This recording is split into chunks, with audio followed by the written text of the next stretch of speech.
దేవునికి స్తోత్రం. నిర్గమకాండం 33 అధ్యాయం 14వ వచనం ఇలాగూ సెలవిచ్చుచున్నది. అందుకు ఆయన, నా సన్నిధి నీకు తోడుగా వచ్చును, నేను నీకు విశ్రాంతి కలగజేసేదను. దైవజనమా, మోషే ఇశ్రాయేల్ జనులు విడిపించి తీసుకొని వస్తున్న ఆ క్రమమున ఇశ్రాయేల్ జనులు దేవుని మాటకి లోబడనందున, దేవుడు చెప్పింది విననందున, ఒక పాయింట్ లో దేవుడు మోషేతో చెప్తున్న విషయమే, ఇక మోషే నేను మీతో రాను అని. అప్పుడు మోషే చేస్తున్న ఆ ప్రార్థనకి దేవుడు ఇస్తున్న ఒక జవాబే, నా సన్నిధి నీకు ముందుగా వెళ్ళును అని.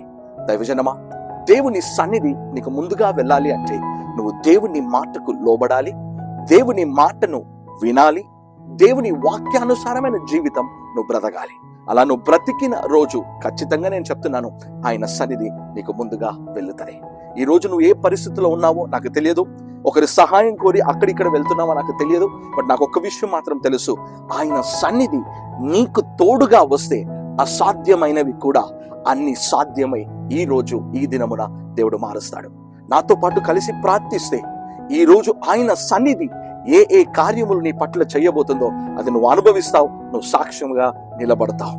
కలిసి మనం ప్రార్థన చేసామా? ఈ వాక్యం ఎత్తిపెట్టి, పరిశుద్ధ తండ్రి ప్రభువా, మోషేకి మీరు ఇచ్చిన అదే మాటను మేము కూడా ఎత్తిపెట్టి ప్రార్థిస్తున్నాం. నా సన్నిధి నీకు తోడుగా వెళ్ళునని మోషేతో మీరు ఏ విధంగా అయితే చెప్పి ఉన్నారో, నీ సన్నిధి మాకు కూడా తోడై ఉండును గాక. ఈ రోజు ఈ మాటలు ఎందరైతే వింటున్నారో ప్రభువా, నీ సన్నిధి వారికి కూడా తోడై ఉండును గాక. ప్రభువా, ఎక్కడెక్కడైతే నీ పిల్లలు ప్రభువా అపజయం పొందుతున్నారో, బెదురుకొని ఉన్నారో, భయపడి ఉన్నారో, ఆ అన్ని చోట్ల ప్రభువా నీ సన్నిధి వారితో పాటు వెళ్ళునుగాక, వారిని ధైర్యపరచునుగాక.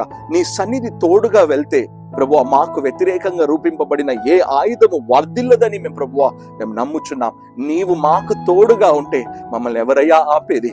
రాజా, ఈ మాటలను ఎందరైతే ఎత్తిపట్టి ప్రార్థిస్తున్నారో వాళ్ళందరినీ అసలకి సమర్పిస్తూ వారిని దీవించి ఆశీర్వదించి నడిపించమని యేసు నామమున ప్రార్థిస్తూ వేడుకుంటున్నాం ప్రియ పరలోకపు తండ్రి. ఆమేన్, ఆమేన్, ఆమేన్. God bless you. God be with you all. See you back tomorrow sharp at 7 a.m. Until then, God lead you. Bye-bye.